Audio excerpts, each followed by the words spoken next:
जन्मों से बुला रहे हैं, अब तो आना जरूर होगा, अब तो आना जरूर होगा। नजरों से नजरे मिला सकीना, नजरों से नजरे मिला सकीना। मेरी नजर का कसूर होगा, मेरी नजर का कसूर होगा। कई जन्मों से भुला रहे हो, कई जन्मों से भुला रहे हो, अब तो आना जरूर। तुम ही तो मेरे माता पिता हो, तुम ही तो मेरे बंधु सखा हो,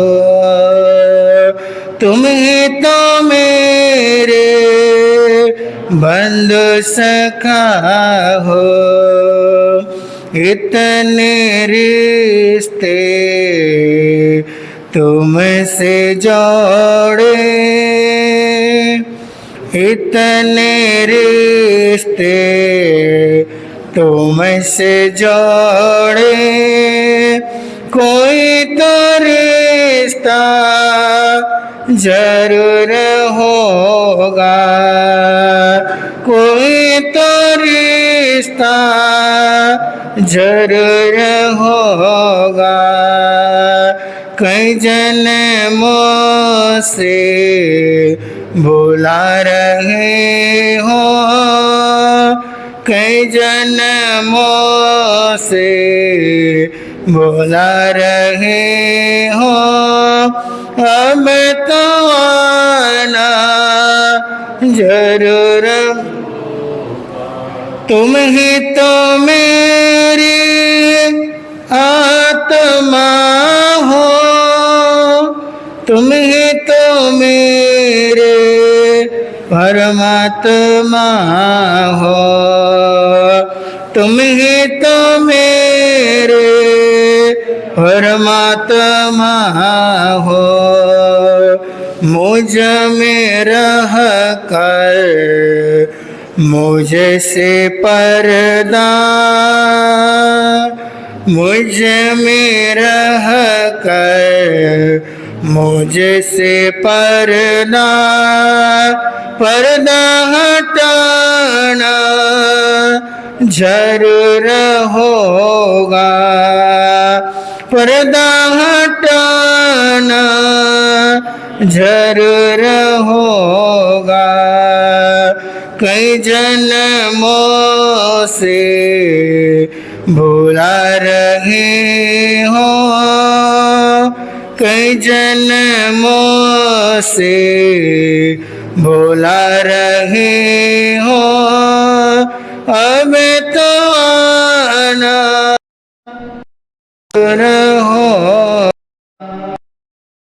अब तो आना जरूर।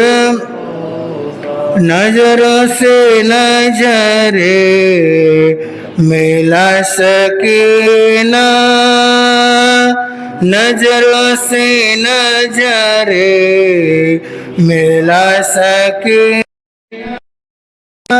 मेरी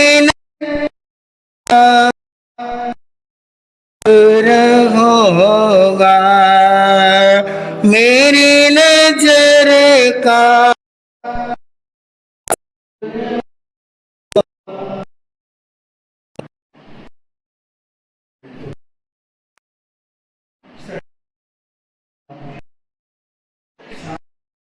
सर्वज्ञ सर्वदर्शी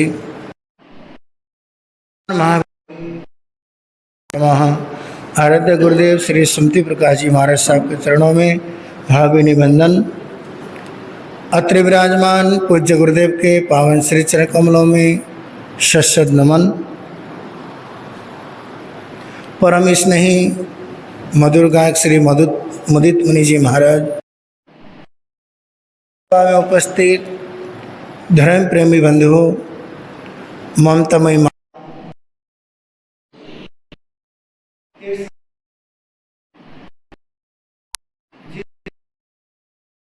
80-82 वर्ष पदयात्रा करते हुए जा रहे हैं, अपने मंजिल की ओर आगे अग्रसर हैं। वृद्ध शरीर हैं, लड़खड़ाते पैर हैं, धीरे धीरे चलते हुए अपने मंजिल की तरफ बढ़ रहे हैं। और जैसे आगे बढ़े एक बहुत विशाल और जैसे रास्ते के अंदर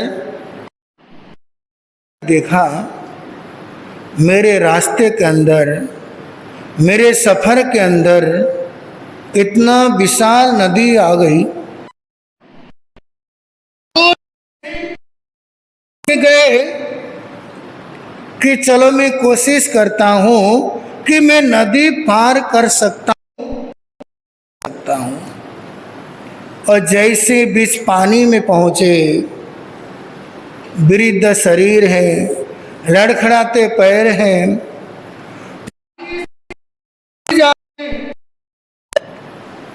और जैसे पैर डबाडोल होने लगे, बीच में तरफ वो संत महात्मा वापिस लौट गए। दूर तक देखा, कोई मुझे रास्ता पार करा दे, कोई मुझे इस किनारे से उस किनारे तक ले जाए। रास्ते में दूर देखा, एक नाविक बैठा है, उसके पास नौका है।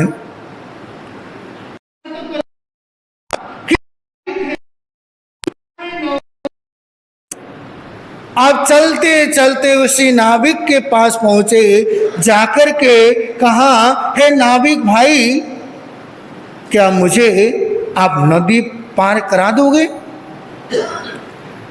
मैंने पहले कोशिश की अपने पैरों के द्वारा नदी पार कर सको, लेकिन मेरे पैरों के अंदर इतनी क्षमता नहीं है, ज्यादा है। इसलिए नाविक भैया, मैं पैरों के द्वारा नदी, क्या तुम मुझे इस किनारे से उस किनारे तक क्या ले जा सकते हो?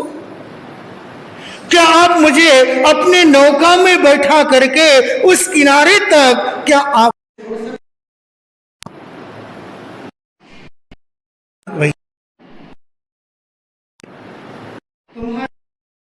मेरे पास पैसा टका तो नहीं है, मैं नौका में बैठ तो सकता हूं, लेकिन उसका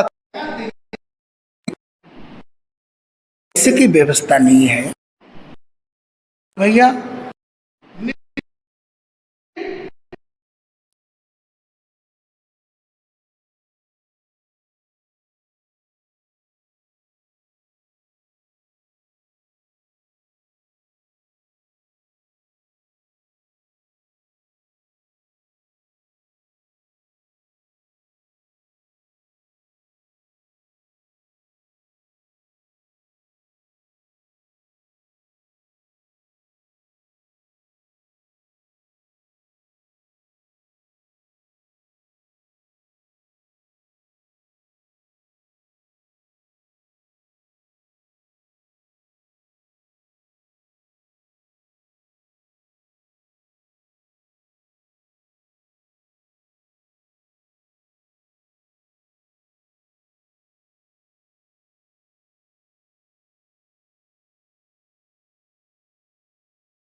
जवान की झुंड,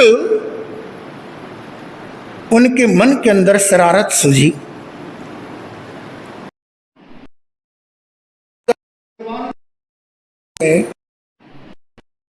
उनका दिमाग खुरापात होता है, कुछ ना कुछ चलता रहता है मन के अंदर। जहां पे नौजवानों की झुंड होती है, अच्छे विचार कम आते हैं, बुरे विचार ज्यादा आते हैं। अभी आपने जंतर मंतर में देखा ही होगा, पूरे देश को नौजवानों ने शर्मसार कर दिया। देश की बेटियां इतनी गंदी गंदी गालियां, वो मोदी के खिलाफ।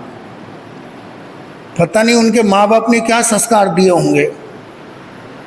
इतनी भद्दी भद्दी गालियां जो जंतर मंतर में धरने के नाम पे जो तांडव मचाया नौजवानों ने।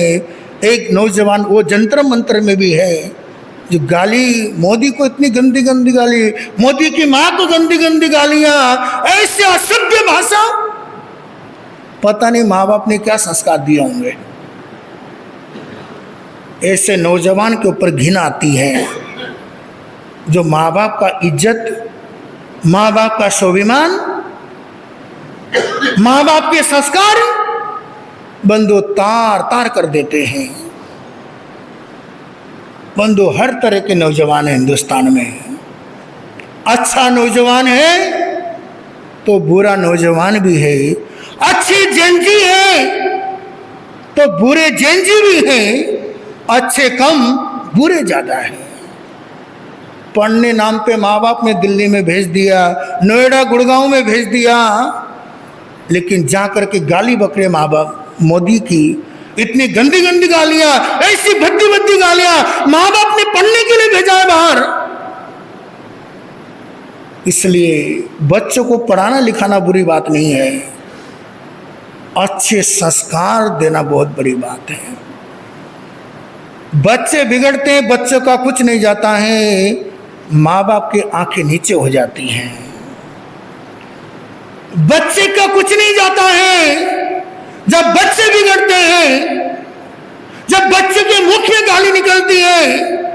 बच्चे को कोई कुछ नहीं कहता है, माँ बाप के संस्कारों पर, माँ बाप के परवरिश पर प्रश्न चिन्ह खड़ा हो जाता है। समय आएगा इस टॉपिक के ऊपर भी हम चर्चा करेंगे। अब वो नौजवान की झुंड, एक वो संत भी थे बेचारे, किसी को कुछ नहीं कर रहे, आंखें बंद करके परमात्मा की भक्ति में तल्लीन है। अब वो उदंडे लड़के, शरारती तत्व, एक कहता रहे यार ये महात्मा बड़े आंखें बंद करके बैठा है, चलो हम इसको परेशान करते हैं। और वो महात्मा की बहुत लंबी चोटी थी। अब वो चोटी को खींचनी शुरू कर दिया उन उदंडे लड़कों ने। अब महात्मा की लंबी चोटी है और जैसे चोटी खींचने लगे, महात्मा ने कोई प्रतिक्रिया नहीं दी। जब चोटी खींचने से असर नहीं हुआ, लड़के कहते यार मजा नहीं आया। और वो बेचारे संत धोती पहने हुए थे, अब वो धोती खींचने लग गए। धोती खींचने के बाद भी संत ने कोई प्रतिक्रिया नहीं दी। संत तो आंखें बंद करके बैठे हैं।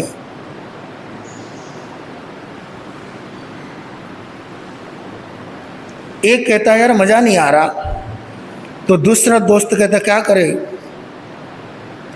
ऐसा करते हैं इसको पानी के अंदर डुबो देते हैं, इसको पानी में डुबो देते हैं। दो लड़के खड़े हुए, उस वयोवृद्ध संत के पैर को पकड़ा और पानी के अंदर डुबो दिया उन संतों को। और जैसे ही पानी के अंदर सर को रख दिया, संत गुड़गुड़ करने लगे, पानी में सांस लेना मुश्किल हो गया। फिर ऊपर करते, फिर पानी में डुबो देते हैं। ऐसी मरणांतिक कष्ट उन शरारती लड़कों ने उस समता के योगी संत को देना शुरू कर दिया। नाविक मना करता रहा, भैया तुम क्या कर रहे हो, आखिर ये संत ने तुम्हारा क्या बिगाड़ा है। लेकिन नाविक को भी थप्पड़ पड़ने शुरू हो गए। अब वो संत को पानी में डूब रहे हैं, संत कोई प्रतिक्रिया नहीं दे रहे।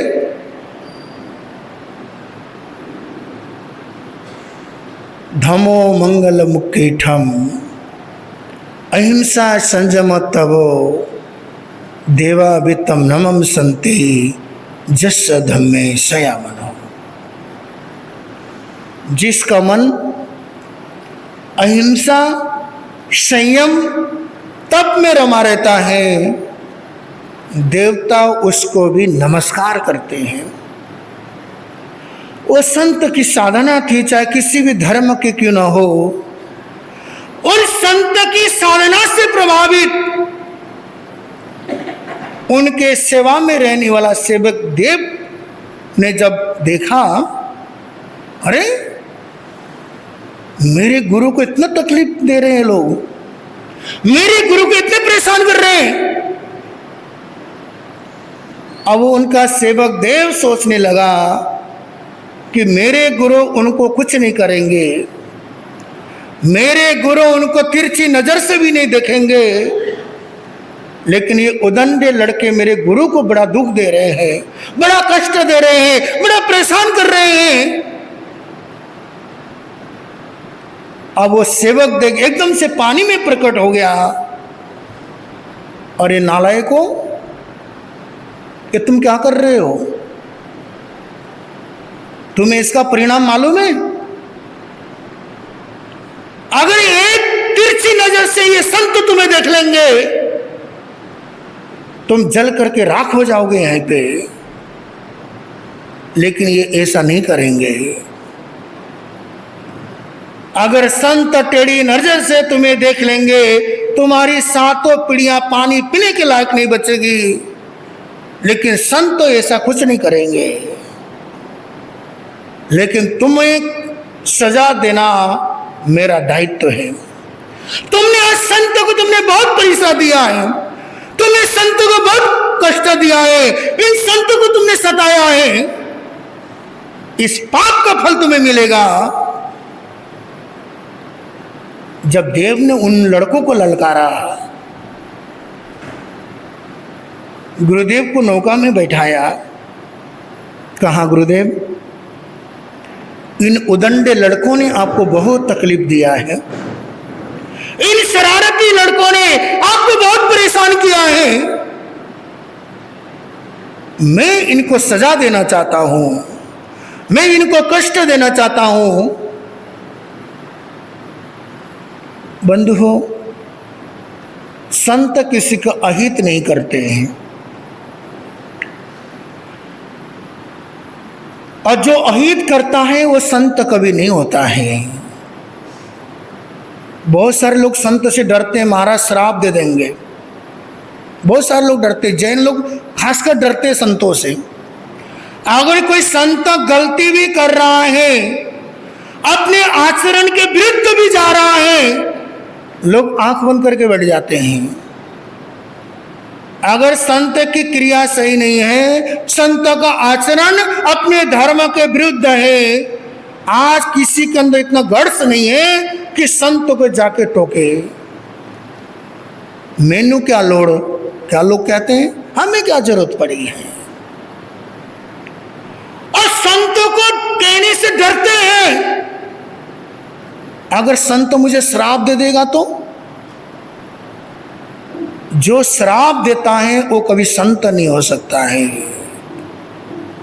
ध्यान से सुनना, जो श्राप देता है वो संत नहीं होता है, और जो संत होता है कभी श्राप नहीं देता है। इस बात को मान के चलो। जो सच्चा संत है किसी को श्राप नहीं देगा, और जो श्राप देता है वो कभी संत नहीं होता है।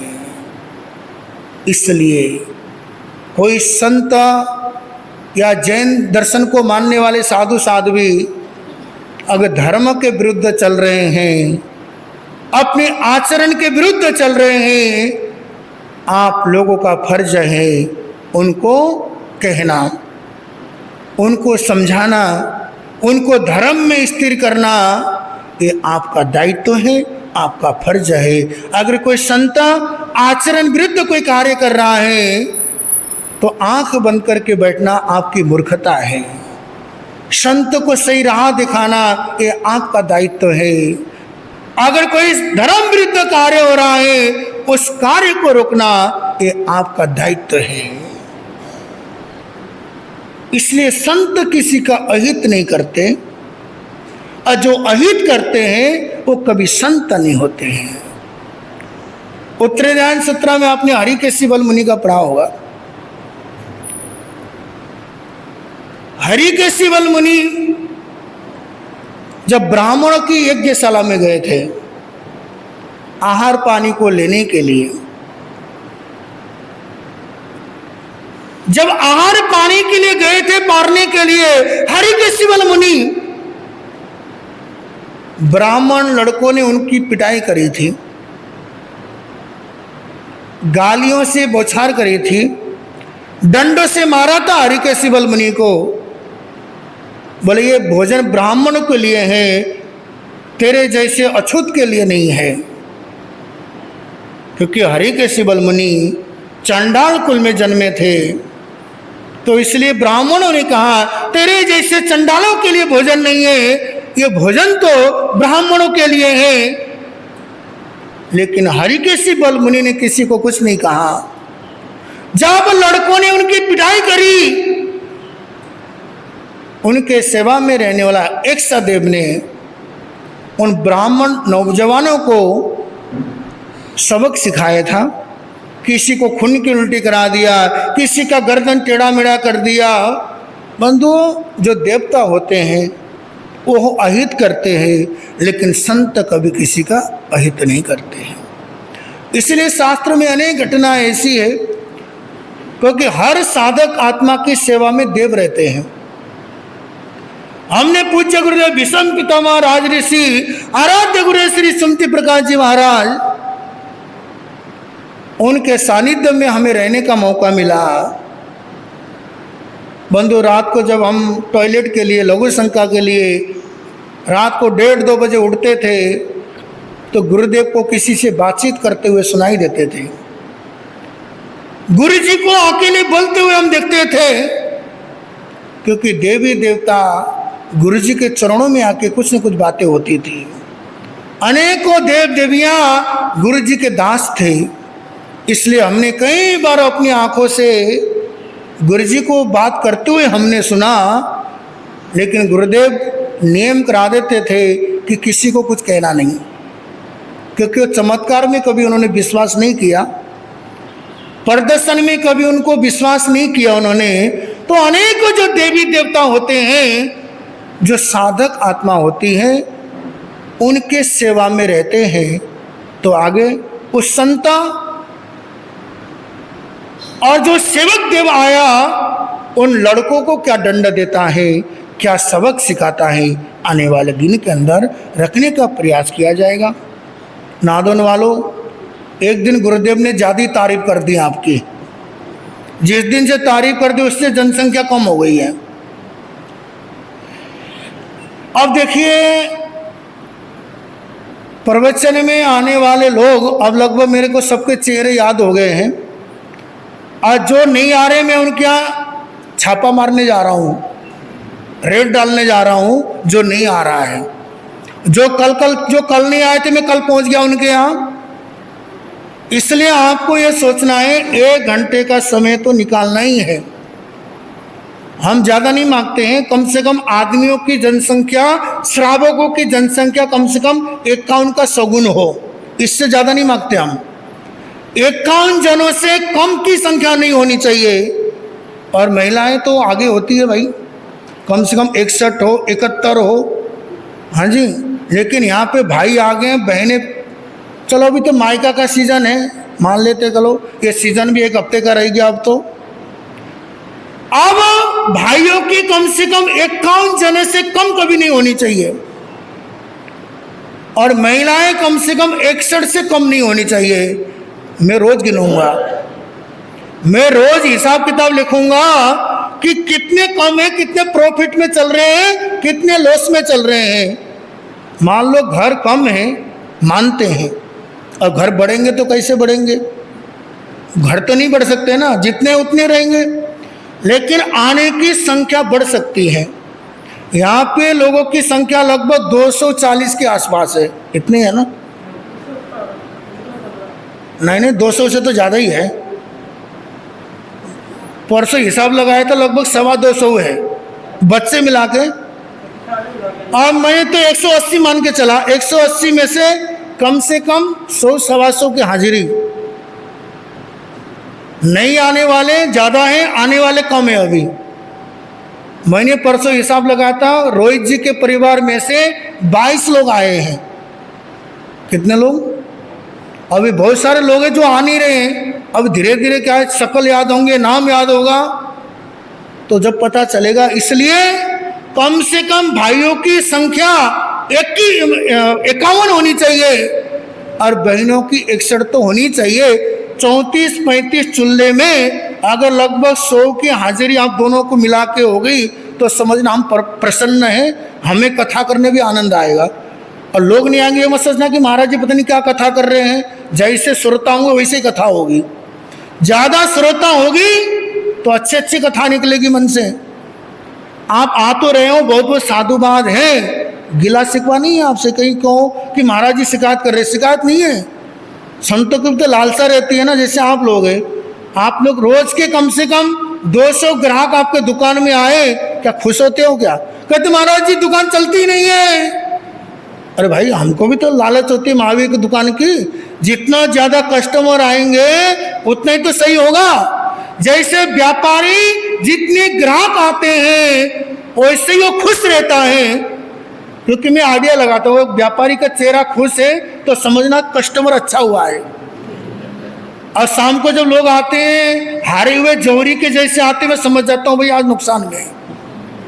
जब हारा हुआ जौहरी घर आता है, अगर बिजनेसमैन को ऐसे घर जाते हुए देखोगे तो उसको छेड़ना मत, क्योंकि वो पहले से टेंशन में हो, क्योंकि कस्टमर नहीं आए उसके। तो इसलिए कस्टमर ज्यादा आते हैं तो व्यापारियों के चेहरे खिल जाते हैं। इसी तरह संतों के पास भी सुनने वाले ज्यादा आएंगे तो संत को भी सुनाने में आनंद आएगा। इसलिए जो नहीं आ रहे हैं परिवार में, कम से कम जो नहीं आ रहे हैं उनको क्या है, आ रहे हैं उनको तो साधुवाद देना, धन्यवाद देना। और जो नहीं आ रहे उनको फोन करके बोलना, भाई साहब कम से कम स्थानक में चलो, 1 घंटा चलो। अरे 1 घंटा से कुछ कम नहीं होना, न कुछ नुकसान होना। जो पुण्य में लिखा है वो मिलना है। आपका पुण्य का कोई छीन नहीं सकता है, आपका भाग्य का कोई छीन नहीं सकता है।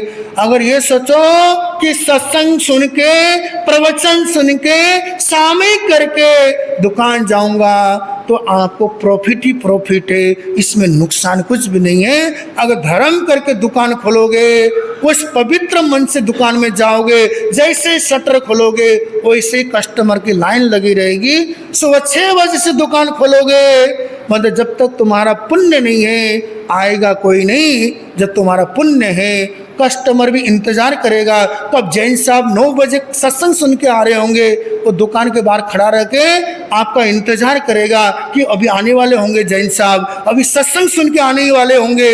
वो घड़ी देख के आपका इंतजार करेगा, लेकिन पड़ोसी के दुकान के अंदर वो जाने वाला नहीं होगा। इसलिए इन बातों को समझ करके आगे बढ़ेंगे, हमारा जीवन यहाँ भी सुखी होगा। ओम। तो मेरे मन में कोई देख सके ना तन में, प्रभु ऐसे बैसो मेरे मन में, कोई देख सके ना तन में, कोई देख सके ना तन में, कोई देख सके ना तन में, प्रभु ऐसे वैसा मेरे मन में, कोई देख सके ना तन। जैसे फूलों में खुशबू समाए, जैसे फूलों में खुशबू समाए, वो किसी को नजर नहीं आए, वो किसी को नजर नहीं आए। तुम भी ऐसे वैसा मेरे मन में कोई देख सके ना तन में। तुम भी ऐसे वैसा मेरे मन में कोई देख सके ना। जैसे मेहंदी में रंग है समाया, जैसे मेहंदी में रंग है समाया, वो किसी को नजर नहीं आया, वो किसी को नजर नहीं आया। तुम भी ऐसे बसो मेरे मन में कोई देख सके ना तन में। तुम भी ऐसे बसो मेरे मन में कोई देख सके ना। बोलिए भगवान महावीर। है समय नदी की धार के जिसमें सब बह जाया करते हैं, है समय बड़ा तूफान परवल पर्वत झुक जाया करते। अक्सर दुनिया के लोग समय में चक्कर खाया करते हैं, लेकिन कुछ ऐसे होते जो इतिहास बनाया करते, इतिहास बना। अष्टकर्म के विजेता, शासन के महाप्राण, सर्वज्ञ सर्वदर्शी, शरवण भगवान महावीर स्वामी विषम पितामह आराध्य गुरुदेव श्री सुमति प्रकाश जी महाराज साहब के चरणों में भावभीनी वंदन। अत्र विराजमान पूज्य गुरुदेव के पावन श्री चरण कमलों में सत नमन। परम स्नेही मधुर गायक श्री मुदित मुनि जी महाराज, धर्मसभा में उपस्थित धर्म प्रेमी बंधुओं, ममतामयी माताओं एवं बहनों, बड़े पुण्यशील आप लोग, बड़े किस्मत वाले हैं आप लोग जो जिनवाणी को श्रवण कर रहे हैं। भाग्यशाली आत्माएं, पुण्यशाली आत्माएं जिनवाणी का रसपान कर सकती हैं, इसलिए आप सब भव्य आत्माएं हैं, आप सब पुण्यशाली आत्माएं हैं। एक नगर के चौराहे पर एक अंधा व्यक्ति बैठा हुआ था, आंखों से दिखाई नहीं देता, बीच चौराहा पर बैठा हुआ है। उसी रास्ते से उसी नगर का सेनापति गुजर रहा था। अब जैसे ही सेनापति ने उस अंधे व्यक्ति को देखा और अंधे व्यक्ति को संबोधित करते हुए कहा, अरे ओ अंधे, क्या इधर से तूने किसी को जाते हुए देखा?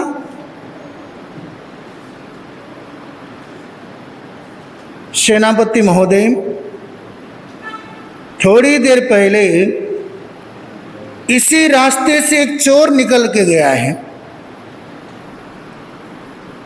और वो सेनापति उसी चोर के पीछे भाग गया।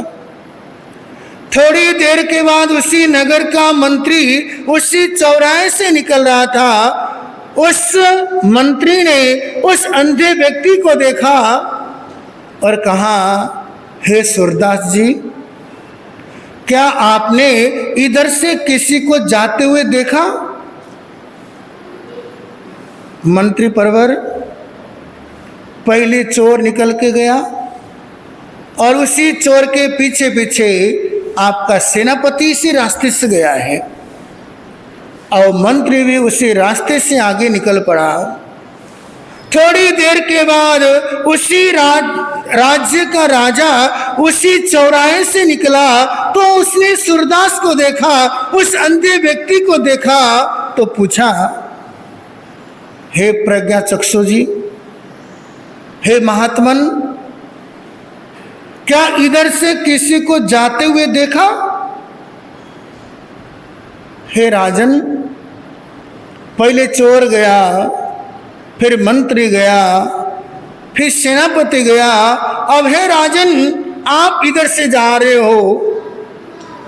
और राजा भी जल्दी में था, आगे जैसे ही चोरों को पकड़ लिया उसी रास्ते से मंत्री भी आ रहा था, सेनापति भी आ रहा था और राजा भी आ रहा था। तीनों को बड़ा आश्चर्य हुआ, तीनों को बड़ी हैरानी हुई, आखिर इस अंधे व्यक्ति ने पहचाना कैसे?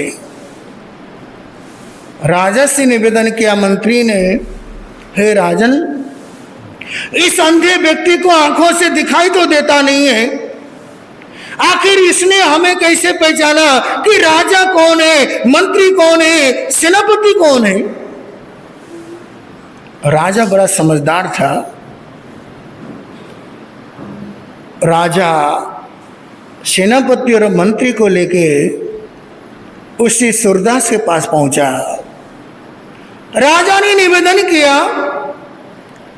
हे प्रज्ञा चक्षु महात्मन, जरा एक बात तो आप बताओ, आपसे दुनिया दिखाई नहीं देती है। हे प्रज्ञा चक्षु जी, आपको दुनिया दिखाई नहीं देती है, लेकिन आपने पहचाना तो कैसे पहचाना? आपने मेरे मंत्री को पहचाना, आपने मेरे सेनापति को पहचाना, आपने मुझे पहचाना, आपको आंखों से दिखाई नहीं देता है, फिर भी आपने हमें पहचाना तो कैसे पहचाना? सूरदास कहने लगा, राजन, दुनिया को जानने के लिए, दुनिया को पहचानने के लिए आंखों की आवश्यकता नहीं पड़ा करती है। दुनिया को जानना है, दुनिया को पहचानना है, आंखों से पहचानने की जरूरत नहीं है। उसकी बोली, उसका व्यवहार खुद पहचान करा देती है कि ये व्यक्ति कैसा है, उसका खानदान क्या है, कौन से कुल परंपरा का है। राजन, दुनिया को पहचानने के लिए, दुनिया को देखने के लिए आंखों की जरूरत नहीं पड़ा करती है। दुनिया को जानने के लिए, दुनिया को पहचानने के लिए उसकी बोली, उसका व्यवहार बता देती है कि व्यक्ति कौन से कुल का है, कौन से खानदान का है। मंत्री को मैंने, सेनापति को मैंने पहचाना, उसकी वाणी में कठोरता थी। उसने मुझे देख करके कहा, अरे वो अंधे। मैंने पहचाना, राजन, ऐसी जो भाषा है एक सेनापति ही बोल सकता है। आपके मंत्री ने मुझे देखा तो सूरदास कह करके पुकारा, तो मुझे लगा ये संबोधन यहाँ का मंत्री हो सकता है। लेकिन राजन, आपने मुझे देख करके कहा कि हे प्रज्ञा चक्षु, हे महात्मन, तो मैं समझ गया यहाँ के जो राजा हैं ऐसे मधुर शब्द वही बोल सकता है जो यहाँ का राजा है। इसलिए राजन, मैंने तीनों को पहचाना कि मंत्री कौन है, सेनापति कौन है और राजा कौन है। इंसान की पहचान क्या है? नागन वालों, इंसान की पहचान क्या है? ऋषभ भाई, क्या पहचान है? मोहित जी, गोरा चिट्टा गाल, घुंघराले बाल, क्या पहचान है? सिक्स पैक वाला शरीर, कौन सा पहचान है? बोलो। जिसके सिक्स पैक निकला हो क्या वो पहचान है क्या? जो जिम में 2-2 घंटा निकाल के आते हैं। अब ये देखिए इंसान की पहचान क्या है? इंसान का शकल, इंसान की सूरत असली पहचान नहीं है। मैं धनपति हूं, ये भी उसकी पहचान नहीं है। मेरे पास मर्सिडीज कार है, मेरे पास फॉर्च्यूनर गाड़ी है, और मेरे पास एलन मस्क की गाड़ी है, ये भी उसकी पहचान नहीं है। मेरे पास 10 मरले की कोठी है, 20 मरले की कोठी है, ये भी उसकी पहचान नहीं है। मैं बहुत हैंडसम हूं, मैं बहुत ब्यूटीफुल हूं, ये भी इंसान की पहचान नहीं है। मेरे पास धन बहुत है, मेरे पास 20 किलो सोना है। आपने पढ़ा होगा ना, मैं तो अखबार में पढ़ा, एक ट्रक ड्राइवर के यहाँ पे 15-20 किलो सोना बंगाल में, 40 करोड़, मेरे ख्याल से पता नहीं कितने करोड़ रुपए हैं, कितने गिनी रहे अभी तक मेरे ख्याल से हो। बताओ, ट्रक ड्राइवर। हाँ जी, क्या वो पहचान है क्या? इंसान की पहचान क्या है? अरे मेरे पास बहुत सोना है, मेरे पास जमीन जायदाद बहुत है, क्या ये पहचान है इंसान की? ये पहचान नहीं है। इंसान का स्वभाव, इंसान का स्वभाव ही इंसान की पहचान है। विनम्र स्वभाव, मधुर व्यवहार इंसान की पहचान है। कोठी आज है, कल का पता नहीं है। पैसे आज है, कल का नहीं पता। अरे मैं तो बहुत ब्यूटीफुल हूं, बहुत हैंडसम हूं। अरे एक बीमारी शरीर में आ जाती है, जितना मर्जी ब्यूटीफुल हो, जितने मर्जी हैंडसम हो, मुरझाई हुआ करेले की जैसी शक्ल हो जाएगी जब बीमारी शरीर में आ जाती है। इंसान का शक्ल, इंसान की सूरत, यह भी इंसान की पहचान नहीं है। एक बच्चा आया मेरे पास, कहा महाराज क्या आपको कुंडली दिखना आता है? क्या पूछा? महाराज आपको कुंडली देखना आता है? मैंने कहा नहीं। क्या आपको मेरा हाथ देखना आता है? मैंने कहा नहीं। तो आपको आता क्या है? कैसे महाराज हो? मैंने कहा ऐसे ही महाराज हो, फ्री वाला, सस्ता महाराज हो। बच्चा कहता आप कैसे महाराज हो? अरे महाराज भी वही अच्छा है जो तुम्हारे कुंडली देखे, तुम्हारे भविष्य बताए, तुम्हारे बेटे बेटियों की शादी कराए, वो अच्छे महाराज है। वही आपके लिए वंदनीय पूजनीय है जो आपको कुंडली दिखे, आपको भविष्य बताए, वो तुम्हारे लिए तिन्नानम तारियानम संत है। तो बच्चा कहता महाराज कुंडली देखना आता है? मैंने कहा नहीं आता है। हस्त देखना आता है? मैंने कहा नहीं आता है। तो ज्योतिषी आती है? मैंने कहा आती भी है, नहीं भी आती है। फिर पूछता महाराज आपको आता क्या है? और बच्चा पूछता है महाराज आपको आता क्या है? अरे मेरे को सब कुछ आता होता तो मुझे पूछता ही कौन है? मेरे पास समय कहाँ होता तेरे से बात करने का? दिन भर लोगों के कुंडलियां खोल के बैठा रहता, तू मेरे से मिलने कहाँ से आता? तो मैंने बच्चे से कहा, बच्चे मुझे कुंडली देखना नहीं आता, हस्तरेखा देखना नहीं आता, मुझे तो इंसान का चेहरा पढ़ने आता है। क्या पढ़ने आता है? इंसान का चेहरा पढ़ने आता है। जिसका जैसा नेचर है उसका वैसे ही फ्यूचर है। समझ गए? जिसका जैसा नेचर है उसका वैसे ही फ्यूचर है। इंसान की फ्यूचर बनती है उसके नेचर से, इंसान की व्यक्तित्व बनता है उसके नेचर से, उसके स्वभाव से। कुंडली सब कुछ हो लेकिन नेचर सही नहीं हो।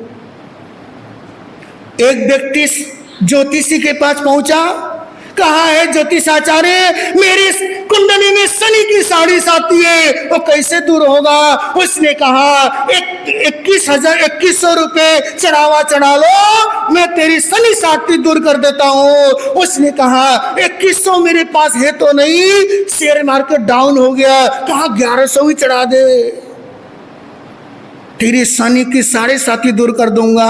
उसने कहा हे ज्योतिषी भाई मेरे पास 1100 भी नहीं है, चल ऐसा कर 500 रुपया चढ़ा दे, मैं तेरी शनि की 7.5 मिटा दूंगा। कहा मेरे पास 500 भी नहीं है। शेयर मार्केट डाउन होता जा रहा, डाउन होता जा रहा, सक्सेस गिरता जा रहा, 2100 से 500 तक गिर गया। ज्योतिषी से फिर कहा मेरे पास 500 रुपया तो नहीं है चढ़ाने के लिए, लेकिन मुझे शनि की 7.5 दूर तो करनी है। कहा ऐसा कर तो 100 रुपया चढ़ा ले, तेरी शनि की 7.5 दूर कर दूंगा। कहा मेरे पास 100 रुपया भी नहीं है, और डाउन हो गया शेयर मार्केट। देखो कैसे लुढ़क रहा है शेयर मार्केट। उसने कहा भाई 100 रुपया भी नहीं है? बोले नहीं है। चले ऐसा कर 1 रुपया चढ़ा दे। उसने कहा 1 रुपया भी नहीं है। उसने कहा जा भाई 7.5 का बाप भी तेरा कुछ नहीं बिगाड़ सकता। अरे तेरे पास देने के लिए 1 रुपया भी नहीं है, तेरे को शनि की 7.5 का बाप भी कुछ बिगाड़ने वाला नहीं है। ऐसी स्थिति है आजकल मेरे भाई, ऐसी स्थिति है आजकल। अब इस इंसान का नेचर इंसान का भविष्य है, इंसान का फ्यूचर है। अगर आपको लोकप्रिय बनना है, अच्छे स्वभाव के मालिक बने, हर कोई चाहता है मैं समाज प्रिय बनूं, देश प्रिय बनूं, गली मोहल्ले प्रिय बनूं, परिवार का प्रिय बनूं, लेकिन खड़ूस शक्ल लेके घूमता है, कहां से बनेगा? बोलो। चाहता है मैं समाज सेवक बनूं, राष्ट्र प्रेमी बनूं। अरे घर वाले प्रेम नहीं करते, राष्ट्र के लोग कहां से प्रेम करेंगे उसको? इसलिए अगर तुम सड़ा हुआ शक्ल लेके चलोगे, अगर तुम्हारी शक्ल में मुस्कुराहट नहीं है, चेहरे के अंदर शांति नहीं है, तुम्हारा स्वभाव सुंदर नहीं है, तुम समाज प्रिय भी नहीं बन सकते हो, परिवार प्रिय भी नहीं बन सकते हो, और राष्ट्र प्रिय भी नहीं बन सकते हो। नेचर को बदलो।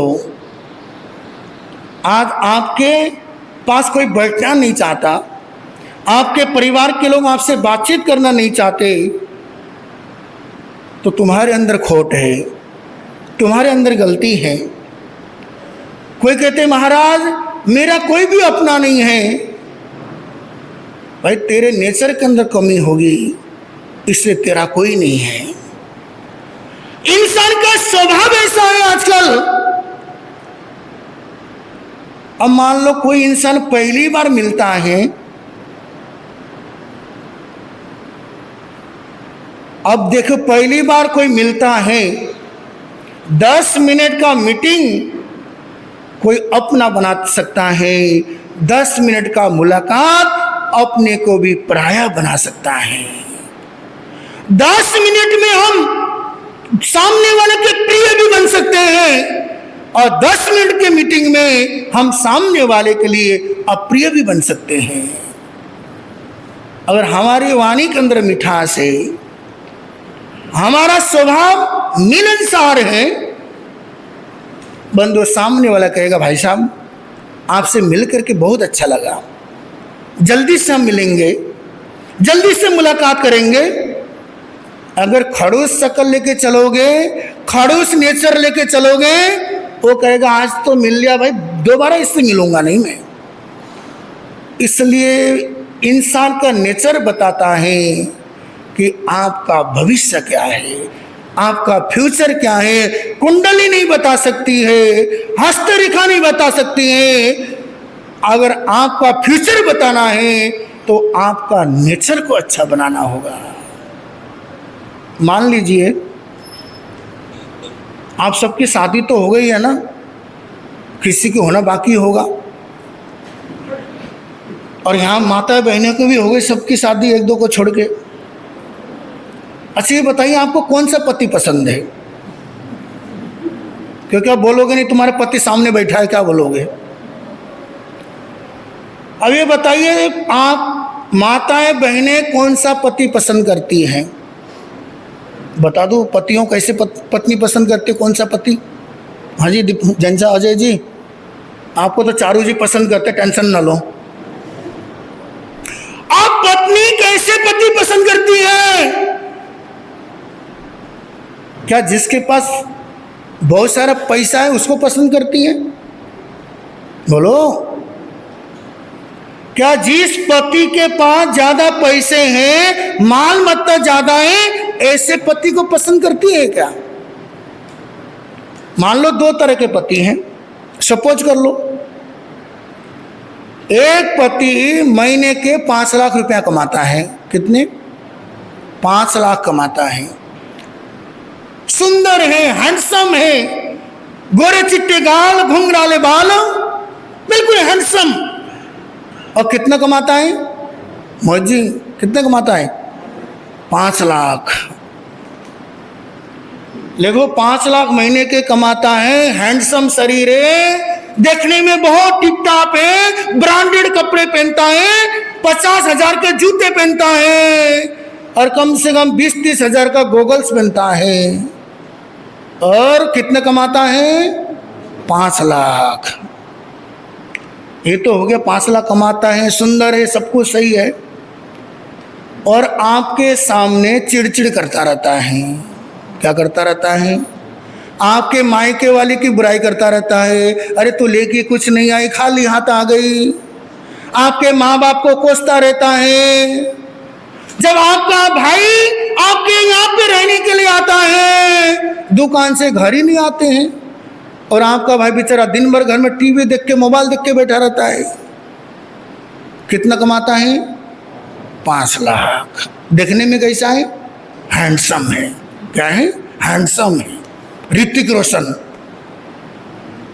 अब देखिए एक पति तो ऐसा हो गया 5 लाख कमाता है, लेकिन आपके साथ झगड़ा करता रहता है, लड़ता रहता है, अपने ससुराल वालों को कोसता रहता है पानी पी पी के।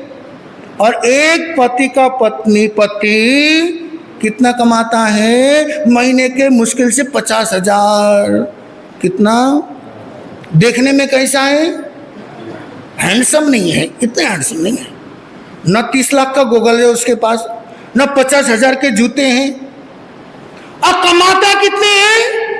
50,000। आपसे बड़े प्रेम से बोलता है, जी लगा के बोलता है।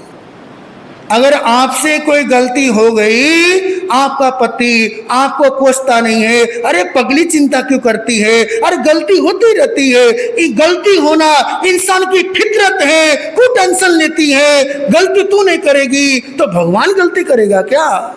कमाता कितना? देखने में कैसा?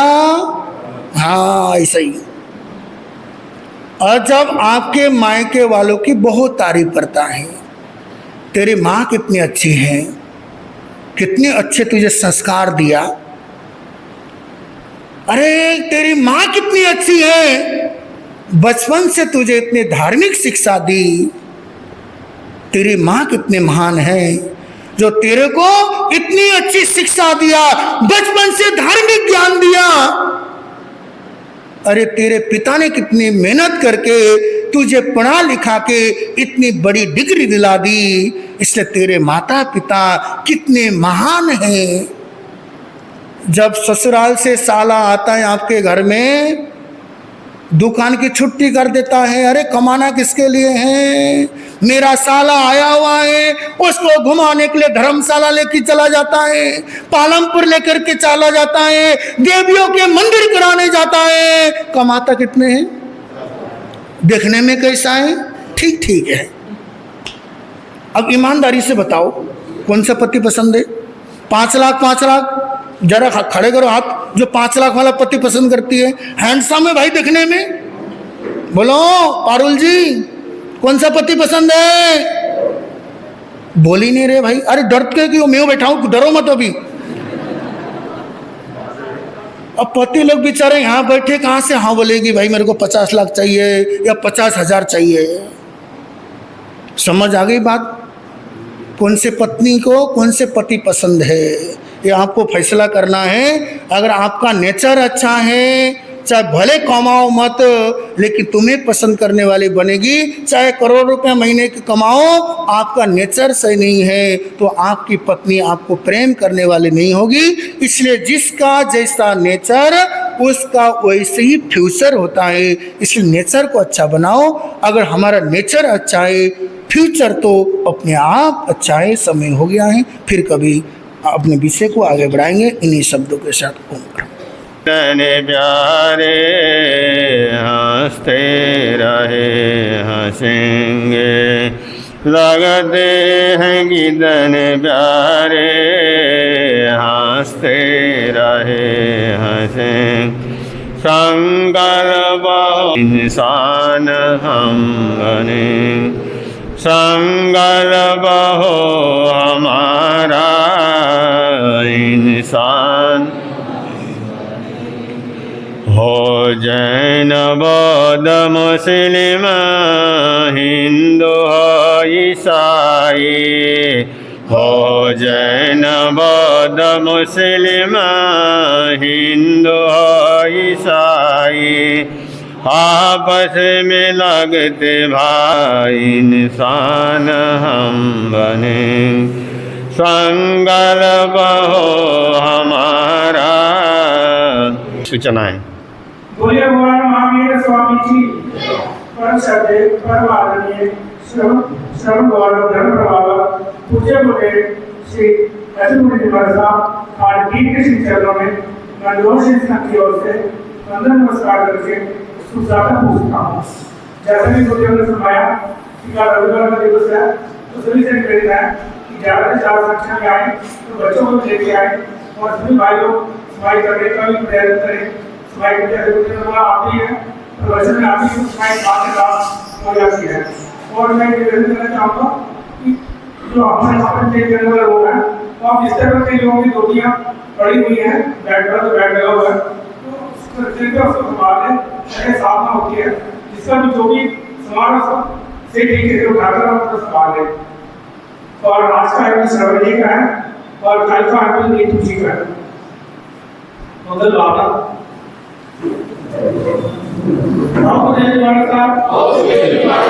हम आपके ज्ञान दर्शन चरित्र तत्व नाटक की सुसादा पूछते हैं तथा आपके रास्ते की सुमंगल कामना करते हैं। हाथ जोड़कर कान मोड़कर मत्था झुकाकर उत्तर बाण से नमस्कार करते हैं। भारमासम जगवडी महिडियो संधि संधि करे लोई भत्तो गई मनोत्तरम। रात को 8:15 बजे से और यहाँ पर युवकों की क्लास क्या कर रही है, चल रही है। और जो युवक नहीं आए हैं तो भी रात को भी आकर के लाभ ले सकते हैं। और इसी तरह से दोपहर को 3:15 से 4:15 बजे तक और बहनों की क्लास क्या कर रही है, चल रही है। तो जो बहनें अभी तक नहीं आए हैं तो वो भी दोपहर को आकर के कुछ न कुछ सीखने का और समझने का प्रयत्न क्या है सभी को करना है। चैता हरमासम चगवटी महिदियो संधि संधि करे लोई पत्तो गई मनुत्तरम श्री चत्तारी मंगलम अरिहंता मंगलम सिद्धा मंगलम साहु मंगलम केवली पनतो धम्मो मंगलम चदारी लघुत्तमा अरिहंता लघुत्तमा सिद्धा लघुत्तमा साहु लघुत्तमा केवली पनतो धम्मो लघुत्तमा चदारी शरणं भोज्यामि अरिहन्ते शरणं भोज्यामि सिद्धे शरणं भोज्यामि साहु शरणं भोज्यामि केवली पनतो धम्मो शरणं भोज्यामि ये चार शरण दुःखहरण जगत में और न शरणा कोई होगा जो भगवानी शरण उसका जरा अमर पद होगा उसका जाहि मंगल हो।